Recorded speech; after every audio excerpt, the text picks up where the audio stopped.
بسم الله الرحمن الرحيم الحمد لله رب العالمين صلى الله وسلم وبارك على نبينا محمد وعلى آله وصحبه أجمعين رب اشرح لي صدري ويسر لي أمري واحلل عقدة من لساني يفقه قولي يا رب العالمين.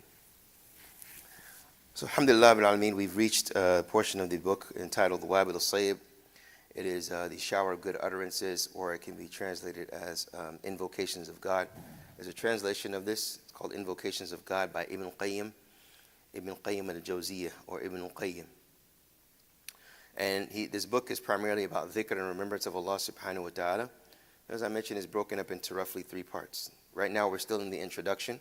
The second part is he mentions the fada'il of dhikr, the benefits of remembering Allah subhanahu wa ta'ala.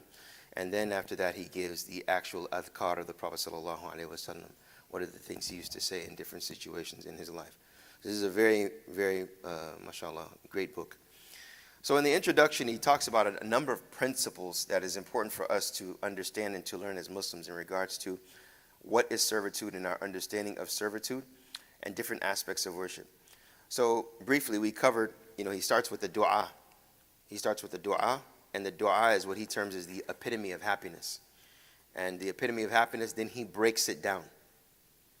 He breaks down the particular pillars of, if you will, of this dua, and we have only reached the second portion. So the dua, who remembers what the dua was? It was 3 things that he said is the epitome of happiness.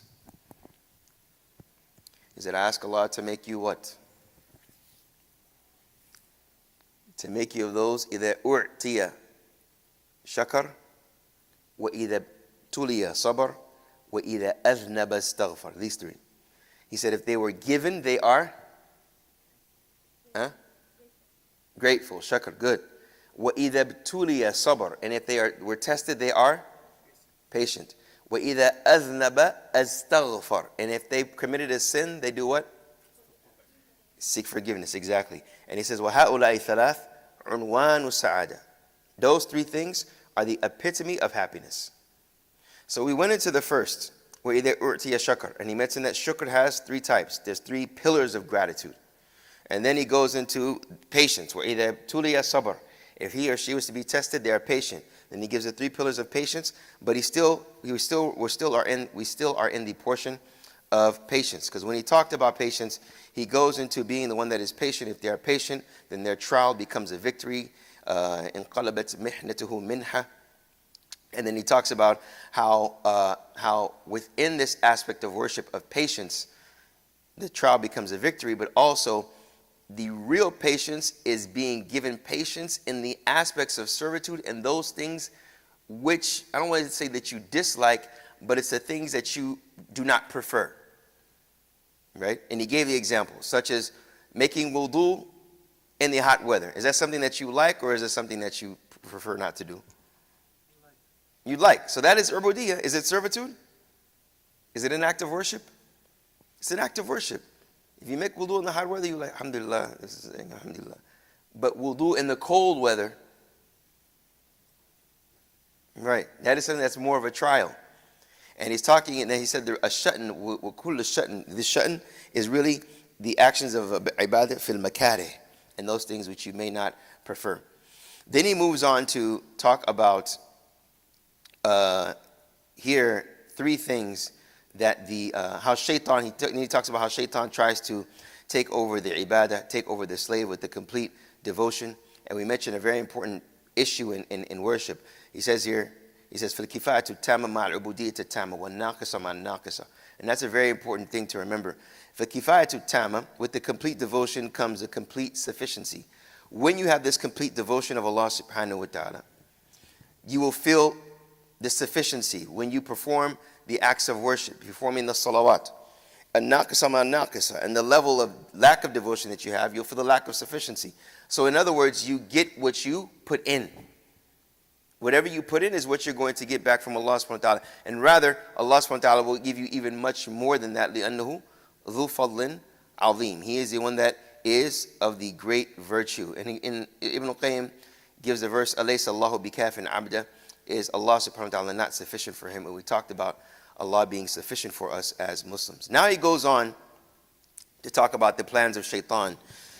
he says about after أعوذ بالله, he says وبالله التوفيق رحمه الله تعالى وإن اغتال عدوه أحدهم كما يغتال اللص الرجل الغافل فهذا لا بد منه. He says, and if the servant or if the enemy was to try to rob him or take the individual that is negligent, which is apparent, which is something that will happen. He says when this happens, he said this happens, like the fact that the Satan will try to take advantage and will take advantage of the rajul al-ghafil. And ghafil means the negligent person.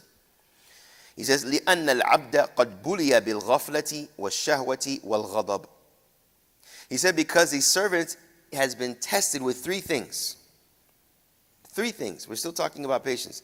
He says with negligence, with fulfilling of desires, and with anger. These are the three things they've been tested with. All of us have been tested with this. He says, وَدُخُولُهُ عَلَى الْعَبْدِ مِنْ هَذِهِ الْأَبْوَابِ الثَّلَاثِ. دخوله يعني العدو دخول العدو على العبد من هذه الثلاث. He said that the adu, the enemy, will enter in the slave or will affect or influence the slave from these three things. These are the three doors that Satan will affect us from. Whether it's ghafla, negligence, or whether it's shahwa, desires, or ghadab, anger. These three. Then he goes on to say, rahimahullah ta'ala, وَلَوْ احْتَرَزَ الْعَبْدُ مَا احْتَرَزَ فَلَا بُدَّ لَهُ مِنْ غَفْلَةٍ وَلَا بُدَّ لَهُ مِنْ شَهْوَةٍ وَلَا بُدَّ لَهُ مِنْ غَضَبٍ. He says, even if this servant was to try to avoid these things, he said it has to happen. This will happen. He said, لَا بُدَّ لَهُ مِنْ غَفْلَةٍ. He has to be negligent. There will be an aspect of him being negligent in his lifetime. وَلَا بُدَّ لَهُ مِنْ شَهْوَةٍ. And there will be a level of desire that he or she has. وَلَا بُدَّ لَهُ مِنْ غَضَبٍ. And there will be an aspect of anger that they will have. وَقَدْ كَانَ آدَمُ أَبُو الْبَشْرِ صلى الله عليه وسلم مِنْ أَحْلَمِ الْخَلْقِ وَأَرْجَحَهُمْ عَقْلًا وَأَثْبَتَهُمْ وَمَعَ هَذَا فَلَمْ يَزَلْ بِهِ عَدُوُّ اللَّهِ حَتَّى أَوْقَعَهُ فِيمَا أَوْقَعَهُ فِيهِ. He says here in Adam, basically Adam was the individual that is much more sophisticated than us, and his aql was much more greater than us, and he was much more of a higher status than us. But with that, he fell into what he fell into. حَتَّى أَوْقَعَهُ مَا أَوْقَعَهُ فِيهِ. That he fell into whatever he fell into. That what shaitan actually, the adu, influenced him to fall into what he fell into. And what was that? Eating from the tree. Eating from the tree. Because Satan, what did he do? He said nothing's going to happen. He lured him for eternal power. He lured him. How did he lure him? What did he tell him? By telling him what?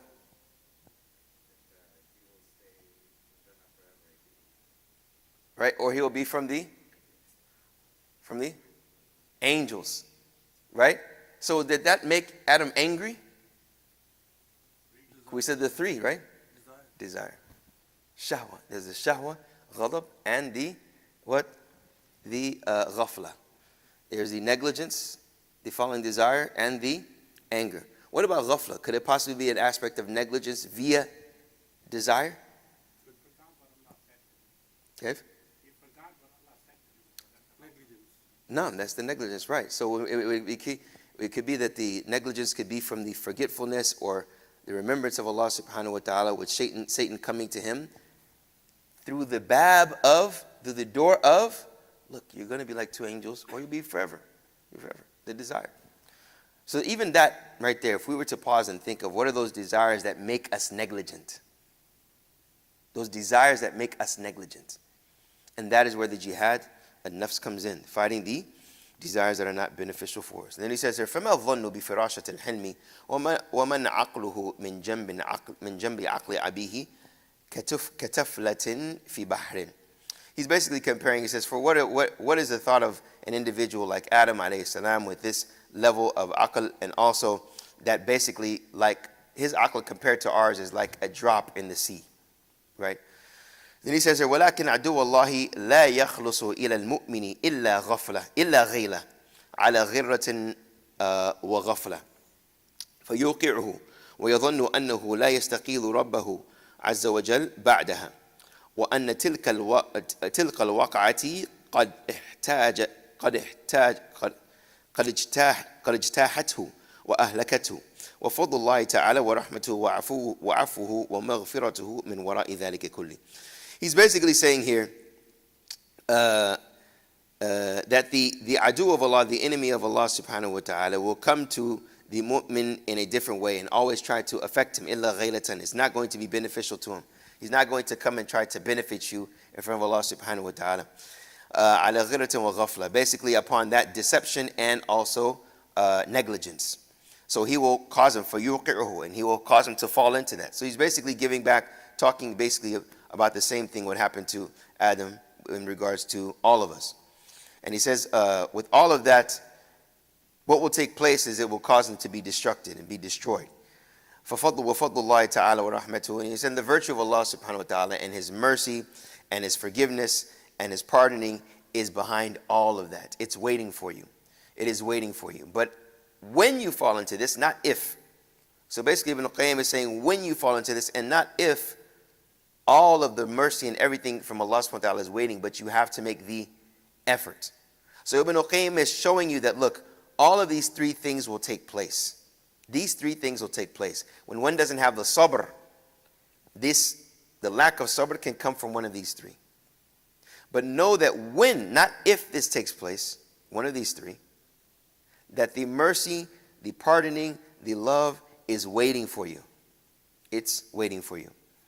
So then Ibn Qayyim rahimahullah ta'ala continues on to say, فَإِذَا أَرَادَ اللَّهُ بِعَبْدِهِ خَيْرًا فَتَحَ لَهُ بَابًا مِنْ أَبْوَابِ التَّوْبَةِ والندم والانكسار والذل والافتقار والاستعانة به وصدق اللجئ إليه ودوام التضرع والدعاء والتقرب إليه بما أمكن من الحسنات. So now he's moving on to the third part of the dua that he made, which is istighfar. And if he was to perform a sin, he or she would be seeking forgiveness. So Ibn Qayyim just naturally, organically moves on to it. So you have to catch it. So he says here, فَإِذَا أَرَادَ اللَّهُ بِعَبْدِهِ خَيْرًا فَتَحَ لَهُ بَابًا مِنْ أَبْوَابِ التَّوْبَةِ. And this is another qaida, another rule for us to understand in relationship to Allah. He said, and if Allah wants good for his slave, his servant, he opens the door of tawbah for him or her. Why is this important? Listen to how Ibn Qayyim said it. If Allah wants good for the slave, for his slave, he opens the door of tawbah for him. The way that he said it, what do we understand from this? The person is not connected. He realized that he's making a thing, and then the forgiveness symbolizes that he's going to stop now from sinning, and he's asking for forgiveness. So Allah is basically blessing him from stopping him to do any sin, because he has come to the realization now that he has. Okay, Allah is blessing him from stopping him from doing the sin. Okay, we can say stopping. Basically, realization. The moment you start asking forgiveness, meaning that you have realized you made a mistake. Even the realization. Oh, it's opposite. You realize you made a mistake, then you ask for forgiveness. So Allah, the fact that you realize you made a mistake is a blessing. That's blessing number one. And then blessing number two is what? Asking for forgiveness. How many people realize they made a mistake and they don't care? How many Muslims realize they made a mistake? They could care less. No? You realize you made the mistake. وَتَذْكُرُ اللَّهِ وَالَّذِينَ إِذَا فَعَلُوا فَاحِشَةً أَوْ ظَلَمُوا أَنفُسَهُمْ ذَكَرُوا اللَّهِ فَاسْتَغْفَرُوا لِذُنُوبِهِمْ. Allah subhanahu wa ta'ala mentions the process. He says, and those that if they were to إِذَا فَعَلُوا فَاحِشَةً, if they were to do a lewd act, sinful act, or if they were to oppress themselves, ذَكَرُوا اللَّهِ, they remember Allah. فَاسْتَغْفَرُوا لِذُنُوبِهِمْ. And they seek forgiveness from Allah subhanahu wa ta'ala. So they remember and then they act upon it. So that in and of itself is a blessing. So when you think of this just small aspect of worship, chapter of worship, being seeking forgiveness from Allah, the fact that you're making an effort, the fact that you remember and you feel bad is a blessing. Nadam. And then making the effort to raise your hands or just saying astaghfirullah. when you're by yourself, when you're in a bad place even, right? You say, astaghfirullah. That's a blessing. Because there are people that could care less. No?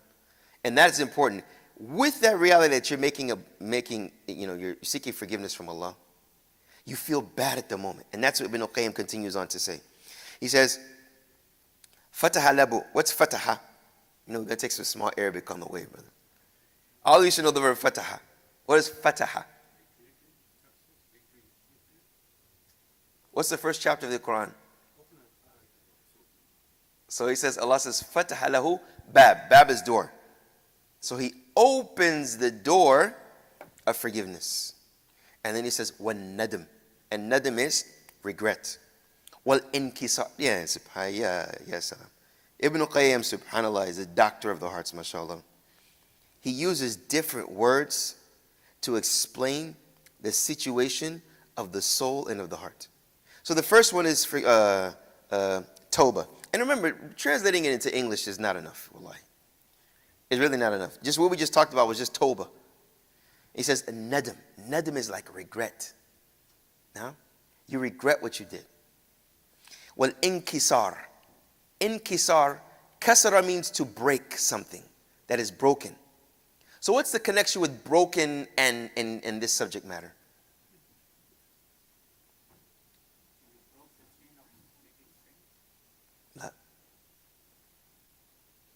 Like your heart is broken. You feel you are. When you think about it, yes, this is an aspect of guilt. You feel so guilty, like your heart crumbles. Your heart is broken from this. Inkisar. Wadhul. And dhul means to debase oneself. Debasement. Low. To lower yourself. Right? Wal iftiqar. Iftiqar, faqara. What is faqar? Faqir. What is faqir? Huh? The one in need. So the one that is poor, faqir means like poor. Right? إنما الصدقات للفقراء والمساكين. So the faqir is the one that is in need. So when you have a sense of regret, you reflect and you feel that you're in need. Yeah, Allah, without you, I wouldn't be successful. وَمَا تَوْفِيقِي إِلَّا بِاللَّهِ. My success is not without Allah subhanahu wa ta'ala.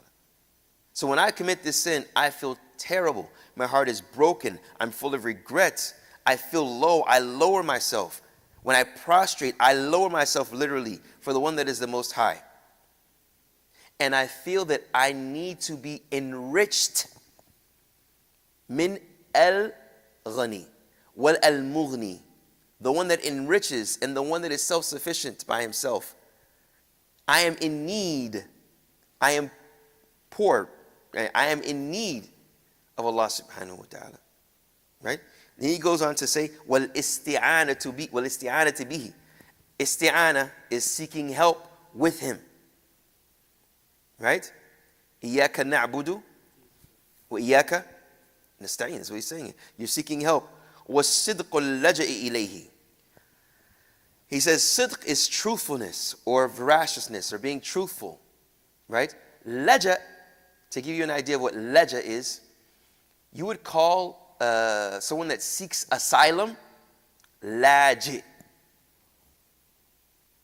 So what's the connection? I want y'all to really, because when the ulama speak, every word they use has an intention, but make no mistake, but especially Ibn al-Qayyim, make no mistake behind it. When the scholars of the past break these books, this is, firstly, it's from what's called istiqra' an-nusus. Like they read, we can't even, they're encyclopedias, they're polemics. So when they write, it's from, Ibn al-Qayyim, there's a book called Zad al-Ma'ad. In Arabic, the Arabic that's well known of the book Zad al-Ma'ad, 7 volumes. 7 volumes. He wrote it while he was on the donkey. He wrote it traveling. The books that they write sometimes are answers to questions, but it turns into a book. Do y'all follow y'all follow me? Like when these scholars write, They're right, yani, subhanAllah. So when he's saying all of these words, plus it's the Arabic language, each word has a different situation and scenario of the heart. So it's deep. So here he's saying, وَالصِّدْقَ اللَّجِئِ إِلَيْهِ. So al-laji is the one that seeks asylum. And in another book he has called Risala Tabukiyya, he talks about fleeing from Allah to Allah. فَفِرُّوا إِلَى اللَّهِ. No, to fir is like to escape. But he's saying فِرُّوا إِلَى اللَّهِ. Escape from something to him. That's why he says from Allah to Allah. What's the dua of the Prophet ﷺ? لا منجا ولا ملجا منك إلا إليك. Yani, he says that there is no retreating, right, or success from you, or what does it say? لا ملجا ولا منجا منك إلا إليك. How would we translate that? Naam. Like najat, there is no how do you call it? Can't translate it in Arabic. Malja is like to seek asylum or to seek help, to retreat to someone. How would we say manja, ikhwan? Manja. Escape. Survival. Right. Najat, survival. Right? Escape, survival. Mink from you, except to you. And then there's another dua of the Prophet. Wa'udhu bika. What? Minka. Let's think about it. A'udhu bika minka. Oh, we have an Arabic student. What does that mean? What does that mean? You study Arabic here. What does a'udhu bika minka? What does a'udhu mean? Okay. No. Just think about that. Right? From you means from your adhab, your punishment. With you means with your beautiful names and attributes. So there's no, Allah subhanahu wa ta'ala, huwa silatul muntaha. So then he says, وَالدَّوَامُ التَّضَرُّعُ. And then he says, and consistently seeking and beseeching you. وَالدُّعَى, and dua. وَالتَّقَرَّبِ إِلَيْهِ بِمَا أَمْكَنَ مِنَ الْحَسَنَاتِ. And then now he's saying, and getting close to him from what is possible from the hasanat. And make no mistake, that anything that you practice in the deen of Islam, that you practice from what Allah has legislated, is a hasanah. With that, al-asharatu bi-amthaliha. Right? So whatever hasanah you do, it can be multiplied. The salah. How is it multiplied? What did the Prophet say about the salah? Jama'ah. 25 or 27 times. No. So the action of good that you're doing, multiply. And this is so many opportunities. And then we'll end here. So when he mentions all of that, he said, وَتَقَرَّبِ إِلَيْهِ بِمَا أَمْكَنَ مِنَ الْحَسَنَاتِ مَا تَكُونُ تِلْكَ السَّيِّئَةُ بِهِ سَبَبَ رَحْمَتِهِ. He says, when he mentions all these aspects of worship and devotion, he says, and coming close to him with what is possible from the good deeds, مَا تَكُونُ,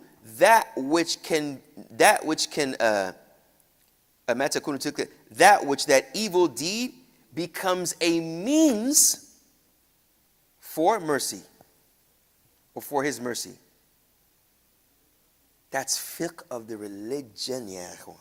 That is, wallahi, rahimahullah ibn Qayyim, rahimahullah, nasallahu yarhamun, rahimahullah ibn Qayyim al-Jawziyah.